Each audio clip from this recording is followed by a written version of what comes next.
This is lecture number 16, and we are starting chapter number 2, Change in Profit Sharing Ratio, which is a part of reconstitution of partnership firm. Chapter को start हम लोग किस तरीके से करने वाले हैं? तो पहले आपके सामने दो नाम लिखे हैं। एक तो लिखा है change in profit sharing ratio, ये हो गया एक बेटा पहला नाम, है ना? और उसके बाद दूसरा नाम आपके सामने दिख रहा है रिकॉन्स्टिट्यूशन ऑफ पार्टनरशिप फर्म। पहले इन दोनों का मतलब समझते हैं और फिर इस चैप्टर को आगे लेके चलेंगे। तो सबसे पहले आप नाम लिखते हैं रिकॉन्स्टिट्यूशन का कि what is reconstitution of partnership firm. Reconstitution of partnership firm, ये क्या होता है? और दूसरा, sir, change in profit sharing ratio क्या होता है? इसको मैं प्यार से लिखता हूं PSR। तो चलिए बात ध्यान से समझिएगा। रिकॉन्स्टिट्यूशन का मतलब क्या होता है और प्रॉफिट शेयरिंग रेशियो के चेंज का मतलब क्या होता है? देखिए, रिकॉन्स्टिट्यूशन से पहले आप ये बताइए कि आपने जब मेरे साथ चैप्टर नंबर 1 पढ़ा या आपने जब पार्टनरशिप की थ्योरी पढ़ी होगी तो आपको पढ़ाया गया होगा कि पार्टनरशिप जो है उसका एग्जिस्टेंस तभी होता है जब आपका पार्टनरशिप का एग्रीमेंट हुआ है आपस में। और ये एग्रीमेंट जो है, यहाँ पे तो हमने एक लेटर बनाया है जिसमें हमारा राइटिंग एग्रीमेंट है, पर हम लोगों ने पता है, हम लोगों को पहले से पता है कि ओरल एग्रीमेंट को भी पार्टनरशिप के लिए फेवरेबल माना जाता है। मतलब पार्टनरशिप में एग्जिस्टेंस होना चाहिए एग्रीमेंट का। इट इज ओरल और इट इज रिटन, ये हमारा सेकेंडरी थॉट है। Primary thought, there should be agreement. तो रिकॉन्स्टिट्यूशन में हमने ये पढ़ना है कि ये जो एग्जिस्टिंग एग्रीमेंट है, ये एग्जिस्टिंग एग्रीमेंट अब काम नहीं करेगा। ये एग्जिस्टिंग एग्रीमेंट को हम लोग टर्मिनेट कर रहे हैं और इसकी जगह पे एक न्यू एग्रीमेंट बना रहे हैं। न्यू एग्रीमेंट बन रहा है बिटवीन दी पार्टनर्स। तो ये कॉन्सेप्ट को हम लोग बोलते हैं रिकॉन्स्टिट्यूशन ऑफ पार्टनरशिप फर्म। तो आई होप आपको पार्टनरशिप फर्म के रिकॉन्स्टिट्यूशन का मतलब समझ में आया। तो रिकॉन्स्टिट्यूशन का मतलब होता है रिकंस्ट्रक्शन। कंस्ट्रक्शन मींस बेस बनाना। पार्टनरशिप का बेस जो होता है वो होता है एग्रीमेंट, चाहे ओरल हो चाहे राइटिंग में हो। जब ये एग्रीमेंट किसी भी कारण से ये एग्रीमेंट को टर्मिनेट करना पड़े, खत्म करना पड़े और इसकी जगह पे एक नया एग्रीमेंट बनाना पड़े, तो उसी कॉन्सेप्ट को अपने बोलते हैं reconstitution of partnership firm. I hope आपको ये पॉइंट समझ में आ गया होगा। अब ये जो एग्रीमेंट पुराना बंद हुआ और इसकी जगह पे नया एग्रीमेंट बनाया गया, रिकंस्ट्रक्ट किया गया, इसके कारण क्या हो सकते हैं? तो ये है one of the reason. Change in profit sharing ratio is one of the reason. So sir, is this the only one reason for reconstitution of partnership firm? No beta, this is not the one reason. There are 4 to 5 reasons for reconstitution of partnership firm. This is one among the 5, है ना? तो इसमें पहले क्या क्या होता है मैं आपको लिख देता हूं। पहला होता है change in profit sharing ratio, जो ये चैप्टर है। सेकंड होता है admission of a new partner. Admission of a new partner, ये होता है आपका सेकंड रीजन। थर्ड रीजन होता है रिटायरमेंट। अपनी सहमति से, अपनी मर्जी से पार्टनर बिजनेस को छोड़ के जा रहे हैं। तीसरा हो गया रिटायरमेंट। चौथा होता है डेथ ऑफ अ पार्टनर, कि पार्टनर की डेथ हो गई नेचुरली और उस केस में आपका बिजनेस जो है वो there is a need for reconstruction. And the last is amalgamation of of two partnership business, partnership firm कह लो। तो ये हो गया आपका 5 रीजन। अब आपके इस 5 रीजन में से आपके सिलेबस में जो रीजंस हैं, जो पॉइंट्स आपको पढ़ने हैं, वो है ये। पहला change in profit sharing ratio, दूसरा एडमिशन, तीसरा रिटायरमेंट, चौथा डेथ, और ये पांचवा जो है आपके सिलेबस में नहीं है, ये आपको नहीं पढ़ना है फिलहाल क्लास 12th में। तो आई होप आपको पॉइंट समझ में आया कि आज की वीडियो में जो हमने नया चैप्टर शुरू किया है उसमें हमें पढ़ना क्या है। तो हम लोगों को basically change in profit sharing ratio की बात करनी है। किसकी बात करनी है? तो change in profit sharing ratio की बात करनी है। अब ये change in profit sharing ratio में एक्चुअली होता क्या है? इसमें होता है कि वन पार्टनर मतलब change in profit sharing ratio means की हो गया कि ये मान लेते हैं कि ए, बी एंड सी पार्टनर्स थे और ये पहले इक्वली प्रॉफिट शेयरिंग करते थे आपस में। तो ये पहले की बात थी, एग्जिस्टिंग बात थी। अब इन्होंने क्या किया, कुछ रीजंस की वजह से, उसमें से कुछ reasons we will discuss here, कुछ रीजन की वजह से जो इन्होंने न्यू रेशियो आपस में डिसाइड किया, वो डिसाइड किया 3:2:1। तो ए इनका हो गया न्यू रेशियो। अभी ये किस कारण से हो सकता है? तो ये हो सकता है कि बिजनेस में पैसे की जरूरत थी, तो one partner brings more capital, इसके वजह से bring in more capital in comparison to other business needs fund. तो इसके वजह से एक पार्टनर जो है या दो पार्टनर हैं मिलके ज्यादा पैसा बिजनेस में इन्वॉल्व कर रहे हैं, तो they demand for high shares या मोर शेयर्स इन द बिजनेस, है ना। दूसरा, एक्टिव रोल चेंज हुआ। एक्टिव रोल में या रिस्पॉन्सिबिलिटीज में चेंजेस आया। द एक्टिव रोल और रिस्पॉन्सिबिलिटीज में चेंज आया, है ना। ये एक दूसरा कारण हो सकता है। और तीसरा कारण हो सकता है कि न्यू स्किल की डिमांड थी, तो एक new skill of partner is added in the business, which will result in which will result in more value to firm in future। तो ये कुछ कारण हो सकते हैं एक्सेट्रा।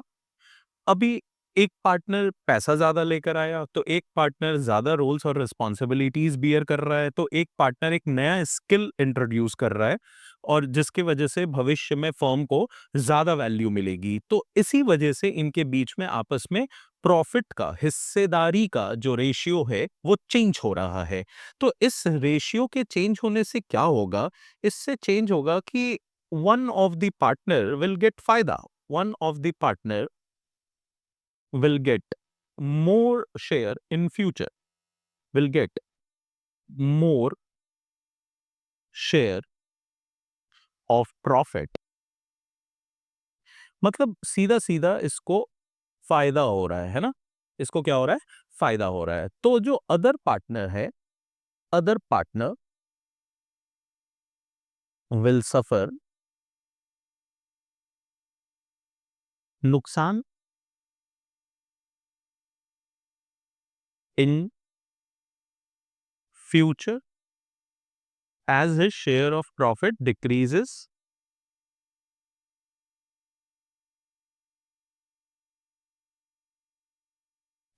तो एक पार्टनर को फायदा होगा भविष्य में और दूसरे पार्टनर को नुकसान होगा भविष्य में, बिकॉज इनके बीच में आपस में प्रॉफिट रेशियो चेंज हो गया।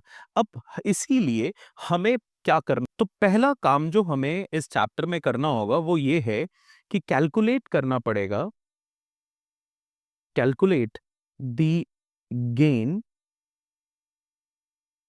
और sacrifice made by the partner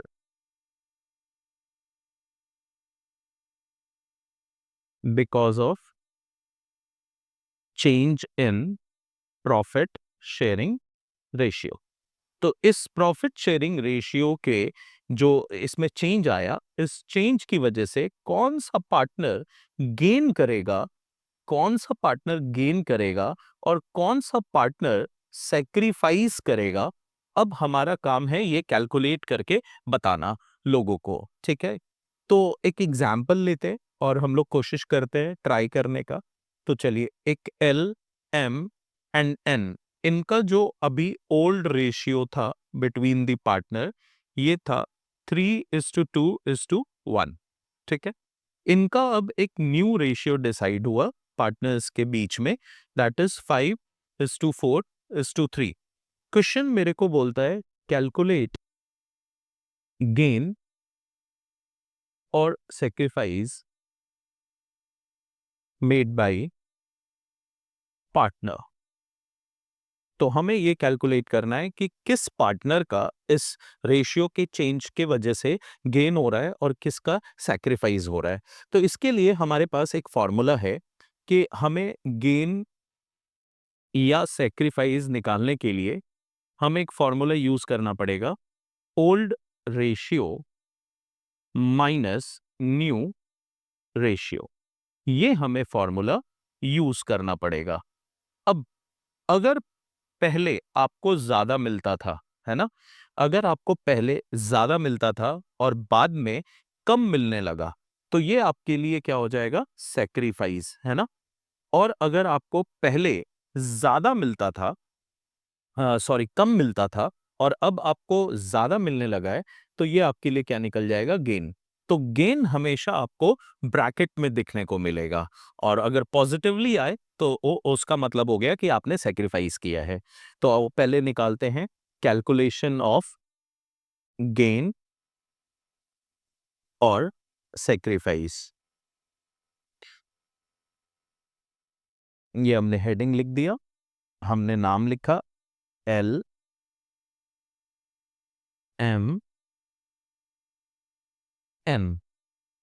यहां पे हम लोग इनका ओल्ड शेयर लिखते हैं। तो इनका ओल्ड शेयर था 3/6, इनका था 2/6, और इनका था 1/6। अब हम लोग इनका न्यू शेयर लिखते हैं। न्यू शेयर था 5/12, इनका था 4/12, और इनका था 3/12। अब हम लोग क्या करेंगे, इनका गेन और सैक्रिफाइस निकालेंगे, जो कि हमारा रेशियो क्या था, ओल्ड माइनस न्यू। तो आप क्या करोगे, ओल्ड लिखोगे, न्यू लिखोगे, इनका ओल्ड लिखोगे, न्यू लिखोगे, ओल्ड लिखोगे, न्यू लिखोगे। अब आपको क्या करना है, इन सब का एलसीएम लेना है। तो 6 और 12 का एलसीएम लोगे तो 12 आएगा, यहां पे भी 12 आएगा और यहां पे भी 12 आएगा। 6 मल्टीप्लाई बाई 2 12 होता है, तो इसीलिए न्यूमरेटर को भी मल्टीप्लाई करना पड़ेगा 2 से, तो ये 6 आएगा। -5, सेम हेयर 4 माइनस 4, और सेम हेयर 2 माइनस 3। अगर आप देखोगे तो ये ओल्ड था और ये न्यू था। अब ओल्ड ज्यादा है, न्यू कम है, तो यहां पे क्या हो गया, सेक्रीफाइस। मैंने आपको अभी ऊपर समझाया था कि अगर पॉजिटिव रिजल्ट आए तो क्या आएगा, सेक्रीफाइस आएगा, और इस क्वेश्चन में आया भी सेक्रीफाइस। तो ये आपका बेटा आ गया सेक्रीफाइस, ठीक है। अब नेक्स्ट इसका क्या हुआ बेटा, तो ये आया sir 0।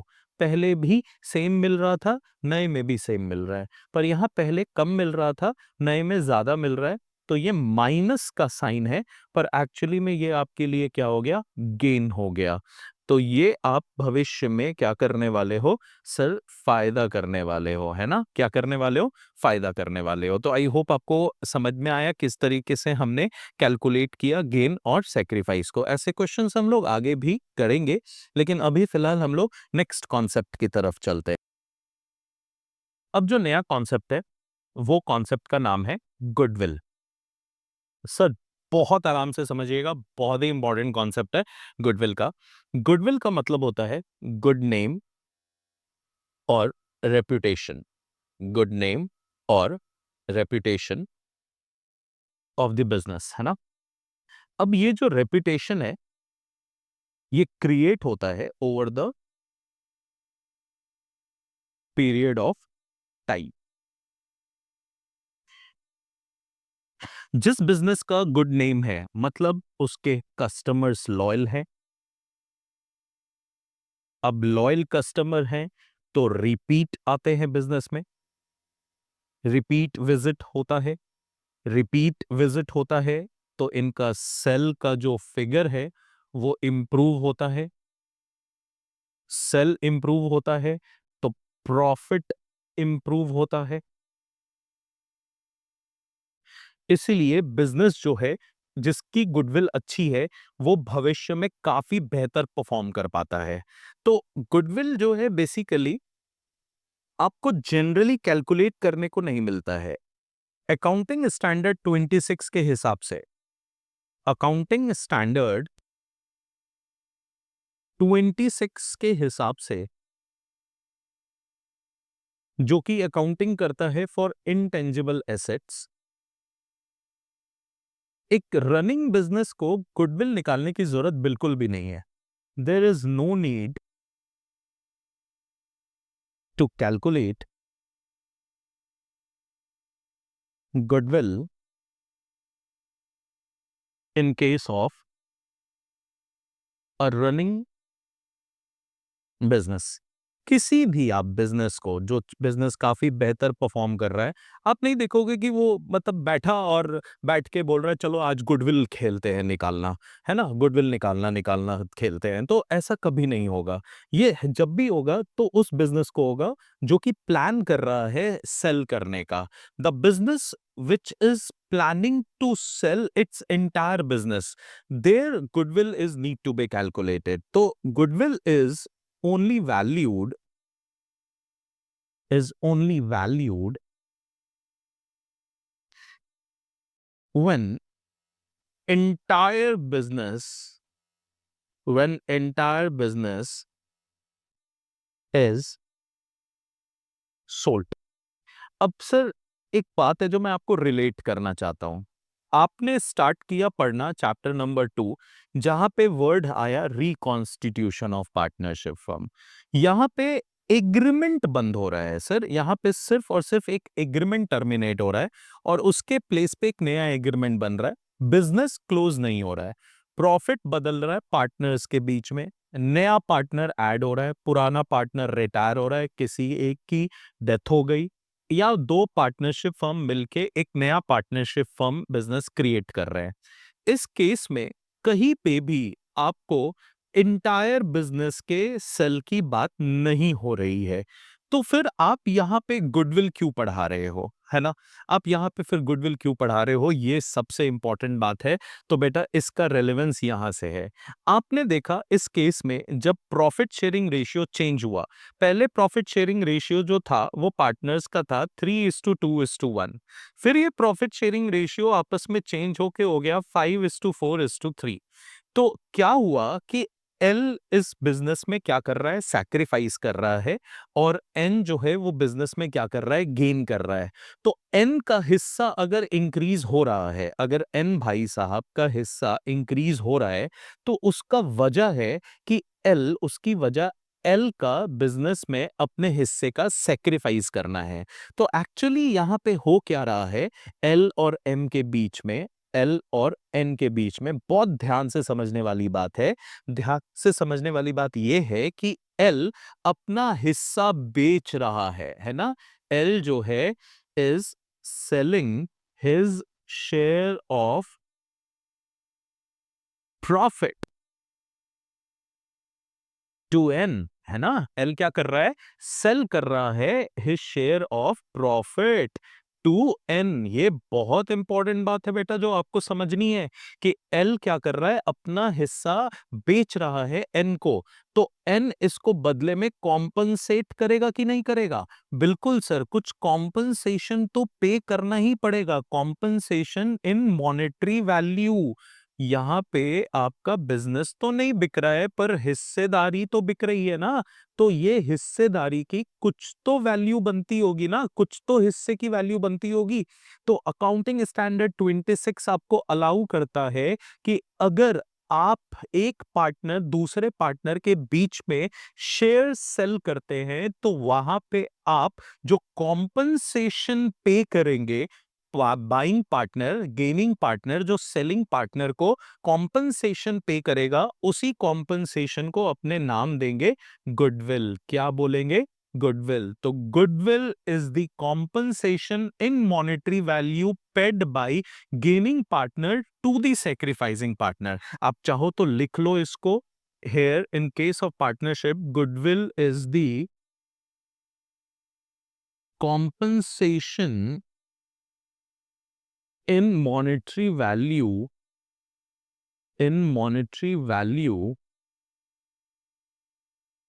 paid by the gaining partner या तो आप इसको लिख सकते हो buying partner to the selling या sacrificing partner for his share of profit. Okay sir. तो अब बात ये आती है, सर आगे बढ़ते हैं। अब बात ये आती है कि सर मेरे को धीरे धीरे समझ में आ रहा है कि यहाँ पे जो शेयर सेल हो रहा था, मैं यहाँ से निकाल लेता हूँ कितना शेयर सेल हो रहा था। देखो, इनका 1/12 का सेल हो रहा है और यही 1/12 को बाय भी कर रहा है ना, दोनों के बीच में 1/12 हो रहा है। तो अगर बात करूं कि एल अपना कितना हिस्सा बेच रहा है, तो सर 1/12 बेच रहा है। पूरे बिजनेस में 1/12 का हिस्सा एल के पास था जो वो एन को बेच रहा है। तो मान लेते हैं कि गुडविल निकाली गई। अभी हमें नेक्स्ट बात गुडविल कैसे निकाली जाती है उसकी करनी है, पर आप फिलहाल इधर समझिए कि मान लेते हैं गुडविल निकाल ली गई और गुडविल जो है बिजनेस की निकली 2,40,000। एट दिस टाइम अगर इस बिजनेस को पूरा पूरा बेच दिया जाए तो बिजनेस को गुडविल के नाम का 2,40,000 रुपए मिलेगा। तो अब L L is L is selling his 1/12 share of profit to N, है ना? यही हो रहा है कि एल अपने हिस्से का 1/12 शेयर किसको बेच रहा है? एन को बेच रहा है। तो N will compensate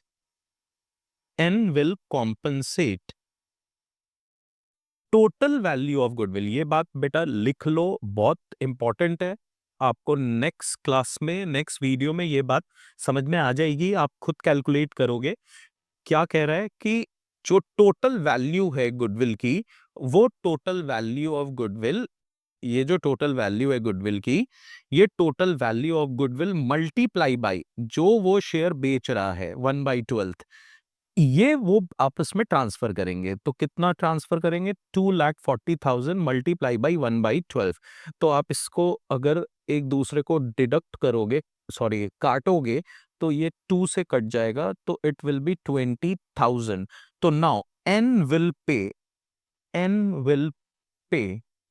20,000 as compensation to L. N कितना पे करेगा? 20,000 पे करेगा एज कॉम्पनसेशन टू एल। अब बात आती है सर अकाउंटिंग एंट्रीज की। अकाउंटिंग एंट्रीज कौन करने वाला है? तो सर फर्म करने वाला है। अकाउंटिंग एंट्रीज कौन करेगा? Firms accountant. और ये जो शेयर्स की अदला बदली हो रही है, ये किनके बीच हो रही है? एल और एन के बीच हो रही है। तो फर्म क्या करेगा? फर्म देख रहा है कि पे किसको करना है, तो एन को पे करना है। ओके, एन को क्या करना है? पे करना है। और मिलना किसको है? तो एल को रिसीव करना है। एल को क्या करना है? रिसीव करना है। तो एन, अब फर्म का अकाउंटेंट क्या करेगा?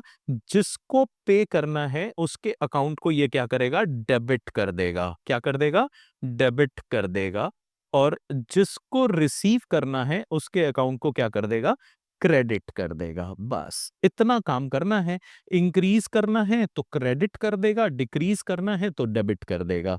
तो इनकी जो रॉयल एंट्री हो जाएगी, जो आप लोगों को आगे चल के करनी है, वो करनी है एंस कैपिटल या करंट अकाउंट डेबिट, जैसा केस रहेगा हमारे पास फिक्स फ्लक्चुएटिंग के हिसाब से, टू एल्स कैपिटल या फिर current account. 20,000 20,000 being adjustment for goodwill, adjustment for goodwill is done। तो आई होप आपको आज की क्लास में मैंने क्या क्या सिखा दिया, मैं एक बार आपको रिवाइज करा देता हूं। हमने सर स्टार्ट किया chain in profit sharing ratio पढ़ना, रिकॉन्स्टिट्यूशन ऑफ पार्टनरशिप फर्म। पहले मैंने आपको समझाया कि रिकॉन्स्टिट्यूशन होता क्या है, फिर मैंने आपको बताया कि इसके कितने लॉजिक्स या केसेस बनते हैं, और आज के केस में, मतलब आज की क्लास में हम लोगों ने change in profit sharing ratio का वन ऑफ द पॉइंट उठाया। हमने बताया कि इसमें ओल्ड रेशियो और न्यू रेशियो के बीच में मतलब चेंजेस आते हैं और चेंजेस के कई कारण हो सकते हैं। कैपिटल का लाना, रिस्पॉन्सिबिलिटीज का बदलना या एक नया स्किल ऐड होना by any of the partner. तो इस केस में क्या होगा कि जब भी चेंजेस आएगा तो एक पार्टनर जो होगा वो फायदे में रहेगा और दूसरा पार्टनर नुकसान में रहेगा, और ये फायदा और नुकसान आपको कैलकुलेट करना पड़ेगा। कैलकुलेट करने के लिए मैंने आपको एक फॉर्मूला बताया, old ratio minus new ratio, जिसमें आप ओल्ड को माइनस करोगे न्यू में तो या तो वो गेन आएगा या तो वो सेक्रीफाइस आएगा। सेक्रीफाइस आएगा तो पॉजिटिव आएगा, गेन आएगा तो नेगेटिव आएगा, क्योंकि ये फॉर्मूले का फॉर्मुलेशन ही इसी तरीके से हुआ है। फिर मैंने आपको एक एग्जाम्पल करके बता दिया। अब फिर मैंने आपको बताया कि एक नया कॉन्सेप्ट है जिसका नाम है गुडविल। गुडविल आपने 11वीं क्लास में भी पढ़ी होगी और इस चैप्टर में भी आपने पढ़ना है, और इसका मतलब होता है गुड नेम या रेपुटेशन, जो कि एक टाइम पीरियड में क्रिएट होता है। अब इससे क्या होता है कि लॉयल कस्टमर्स बनते हैं, रिपीट विजिट करते हैं, सेल्स इंप्रूव होता है, प्रॉफिट इंप्रूव होता है। तो अकाउंटिंग स्टैंडर्ड 26 के हिसाब से जो ये गुडविल है, ये गुडविल जो है वो रनिंग बिजनेस के लिए कैलकुलेट करने की जरूरत नहीं है, और ये गुडविल तभी कैलकुलेट होती है जब पूरा का पूरा बिजनेस सेल होता है। पर इस केस में रिकॉन्स्टिट्यूशन में बिजनेस तो हमारा सेल नहीं हो रहा है, पर हाँ पार्टनर्स अपना हिस्सा एक दूसरे को सेल कर रहे हैं। तो इसीलिए क्योंकि पार्टनर्स सेल कर रहे हैं अपने हिस्से को, इसलिए हमें उनको कॉम्पेंसेशन पे करना होगा। उसको हम लोग गुडविल बोल रहे हैं यहाँ पे। तो यहाँ पे गुडविल का मतलब होता है compensation in monetary value paid by the gaining partner या buying partner to the selling या sacrificing partner for his share of profit. एक एग्जाम्पल कर लिया कि मान लेते हैं इस केस में गुडविल जो है फर्म की 2,40,000 रुपए आई है, तो एल 2,40,000 का 1/12 एक दूसरे को पे करेंगे और एन पे करेगा एल को 20,000 का कॉम्पेंसेशन, और इसकी अकाउंटिंग एंट्री हम लोगों ने कर ली है। तो आज की वीडियो में बस इतना ही। नेक्स्ट वीडियो हम लोग स्टार्ट करेंगे जिसमें गुडविल कितने टाइप की होती है, थोड़ी थियोरेटिकल वर्क कर लेंगे, और गुडविल का जो कैलकुलेशन हमने यहाँ पे मतलब 2,40,000 नोशनल अमाउंट ले लिया, वो नोशनल अमाउंट एक्चुअली बुक्स में हमें निकालना सिखाया गया है बाय डिफरेंट मेथड्स। तो हम लोग नेक्स्ट वीडियो में उन डिफरेंट मेथड्स को फोकस करेंगे। थैंक यू सो मच, मिलता हूँ आप लोगों से नेक्स्ट वीडियो में। Till then take care, bye bye.